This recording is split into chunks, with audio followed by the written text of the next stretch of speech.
Taxes. It's a word that can make anyone's stomach just drop, right?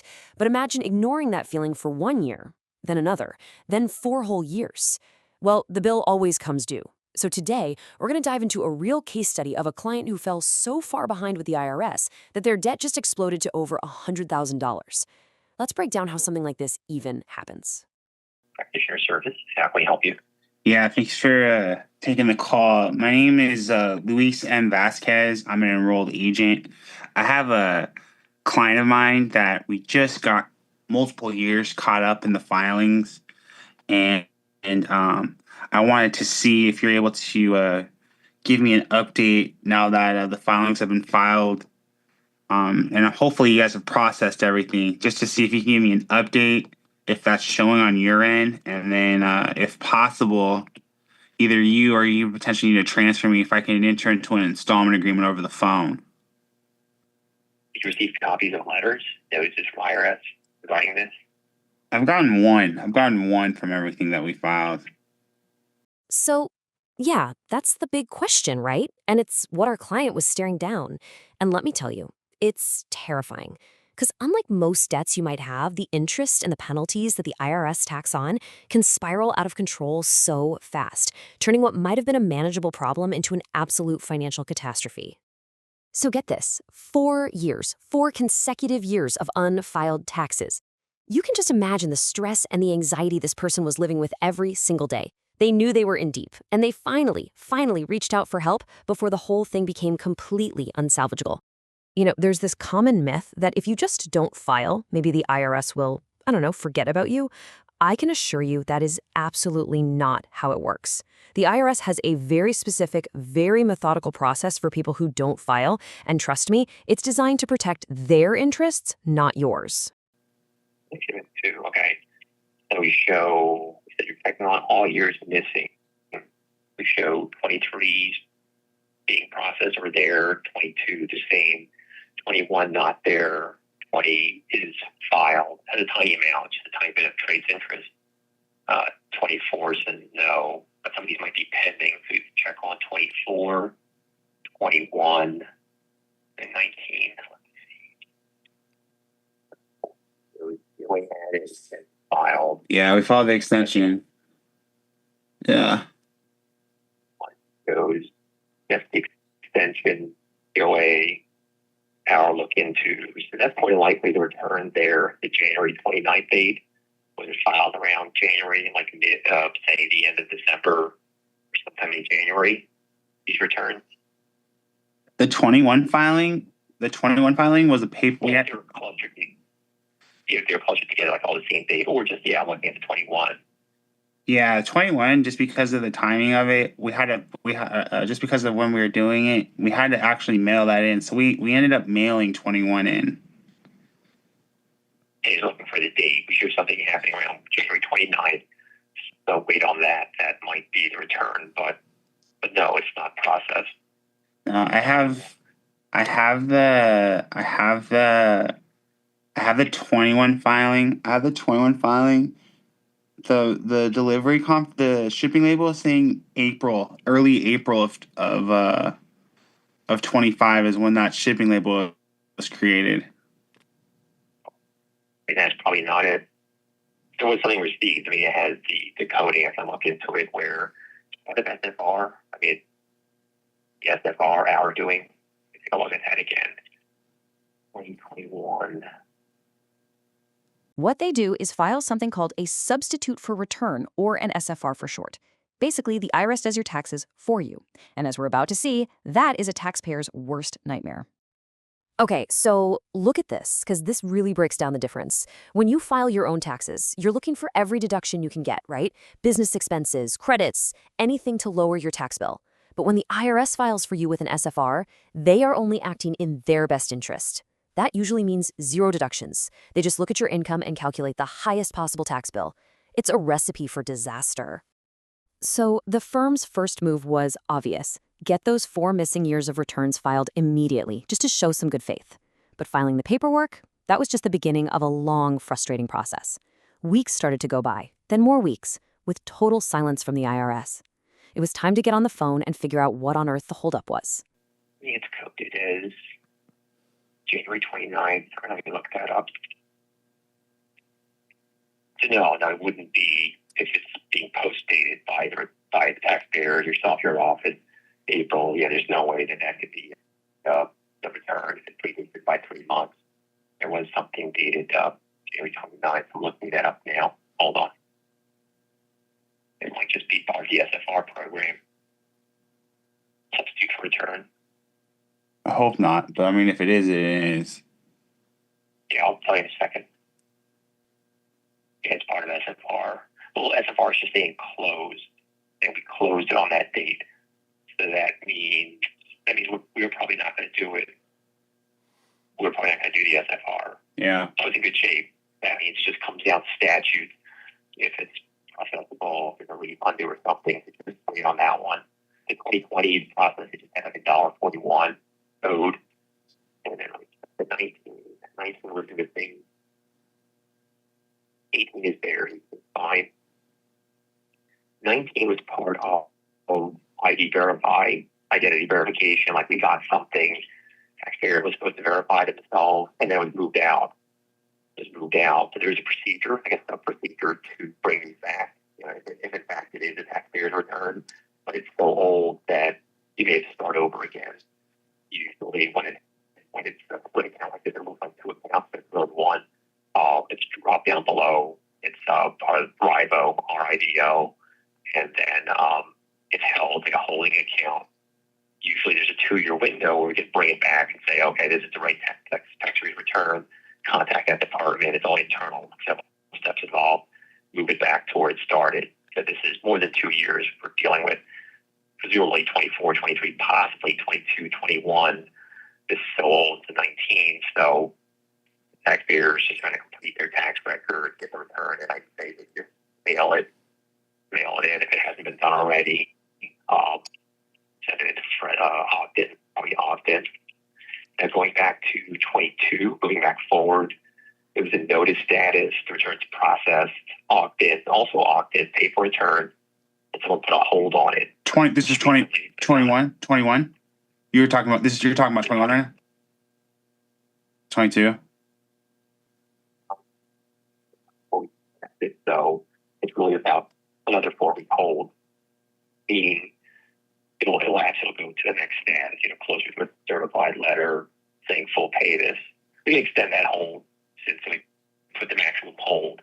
If you're requesting an additional 9-week hold, you can do that. Let me give you the payoff amount. Yeah. This is the updated figure for 2022.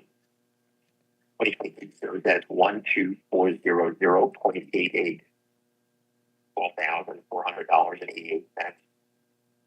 Sorry to notice status, but roughly about a 4-week hold left. We can extend that. And for some reason, maybe this is timing, we didn't get a chance to go back to 23, or this just came up. There's a larger balance due on 23. Yeah. Site Ogden process. The penalty interest backfilled in. I can put a hold on that one as well. I'm going to give you the payoff amount. It's going back by 2 days.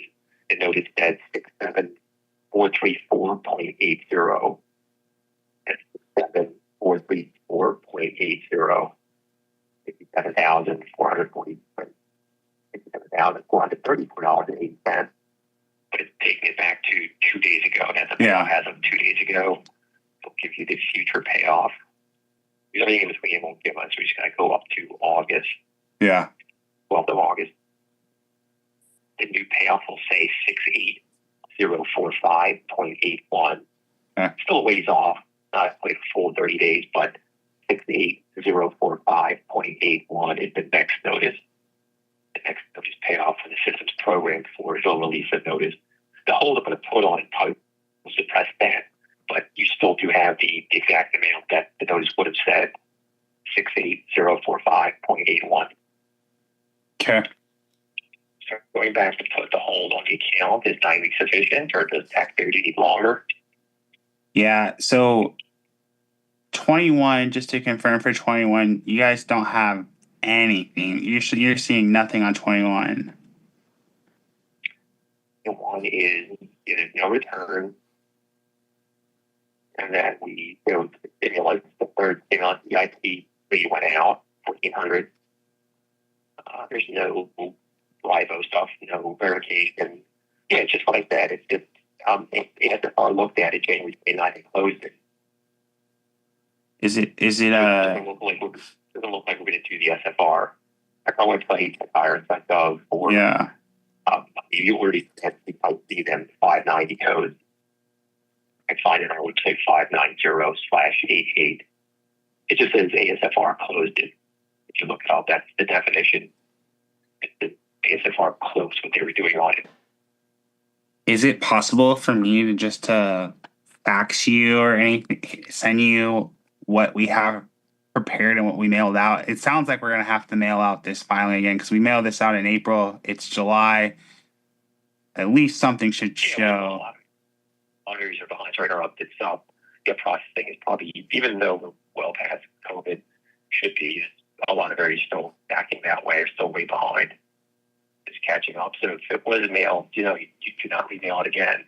The area that we're going to transfer you to at the end, like say if you need a payment plan, yeah, if they're collections oriented, tied to collections, yeah, they could probably accept the fax. There is a procedure to get the return. They'll know what to do with it, to expedite it, to forward it. If you're worried about the 21, yeah, where we transfer you to, you can fax it to them. And this timeline just shows you how agonizing this whole thing can be. The 2021 return had to be mailed in. It was sent out in April. By July, that's a full 3 months later, it hadn't even been logged into the IRS system. And this isn't just annoying red tape. Every single day of delay means more penalties and more interest piling up on that growing mountain of debt. So after who knows how long on hold, the firm finally gets a status update. And as you can see, the situation was a complete mess.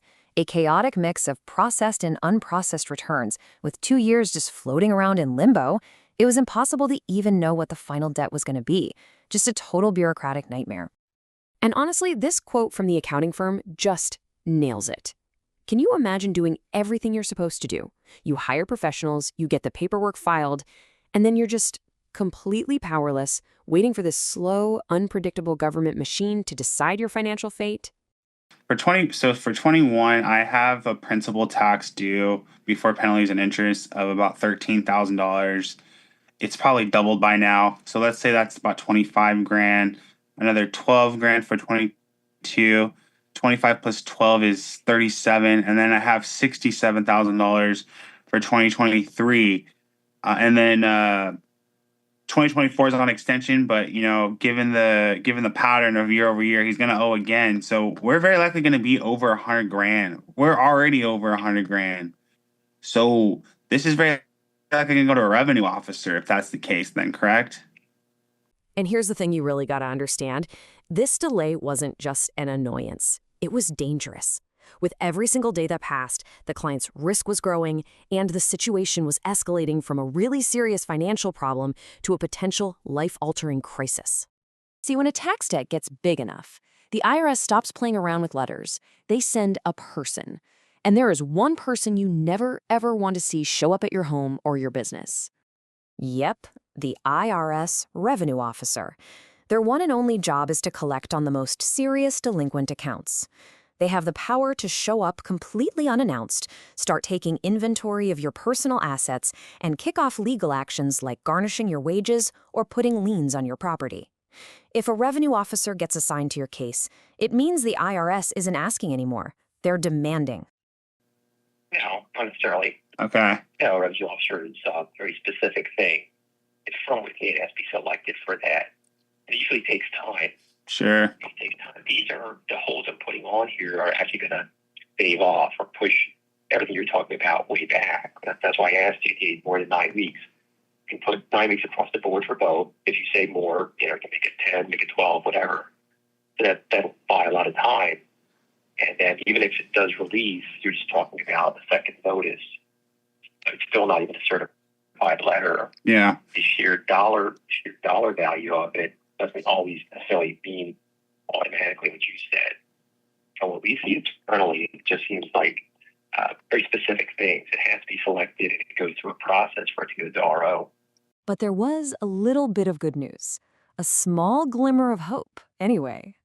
The IRS agent on the phone confirmed that a revenue officer hadn't been assigned yet. The clock was ticking like crazy, But because those official notices hadn't been issued, there was this tiny window of opportunity to fix this before it got even worse. But that window, it was closing, and it was closing fast.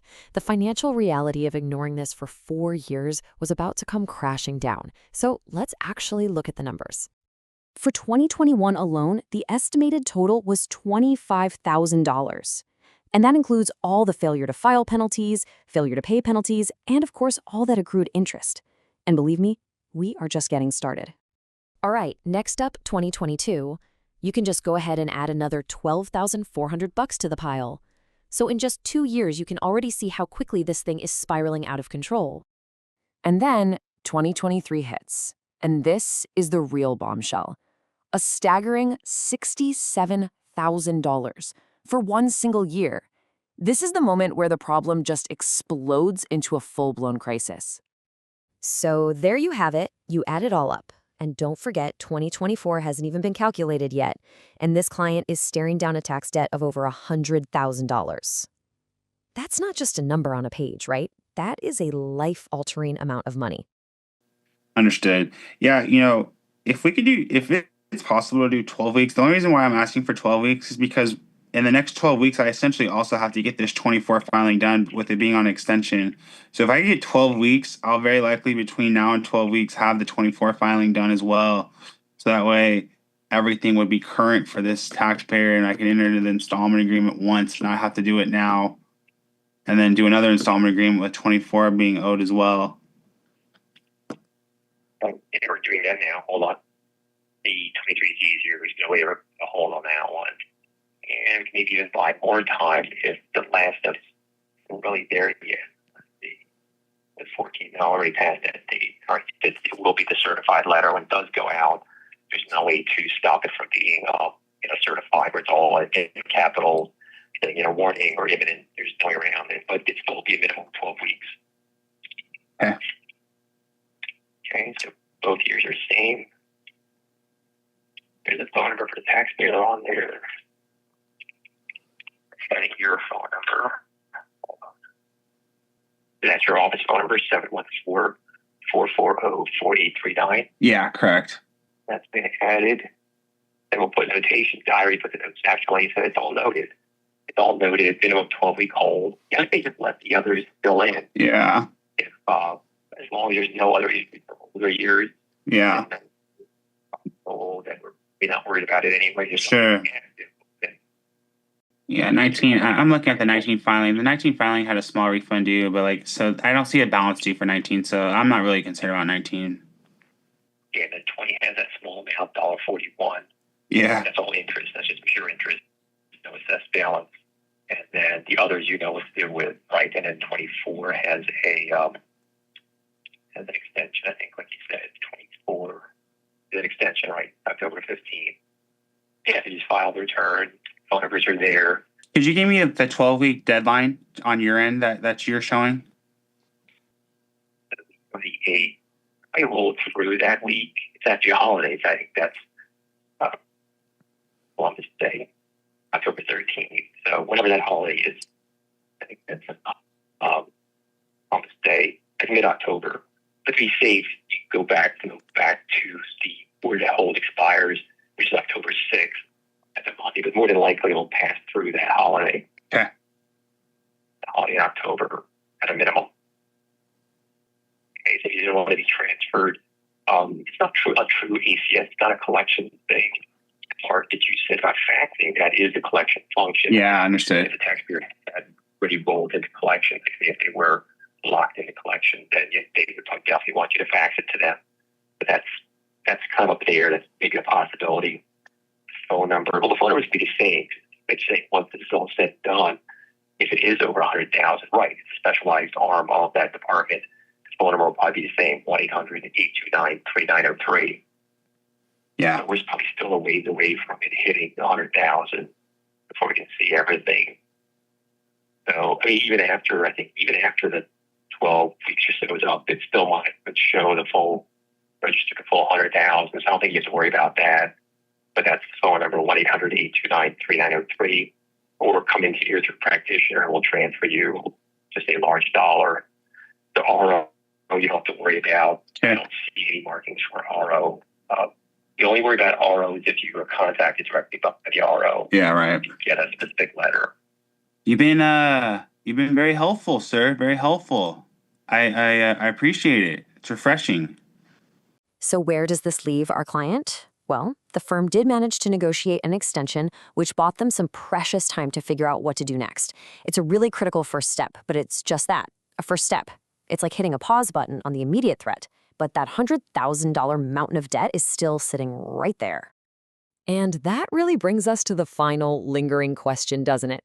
This client bought themselves a little bit more time, but with over 100 grand in debt and the slow-moving gears of the IRS still turning, is time really enough to climb out of a hole this deep?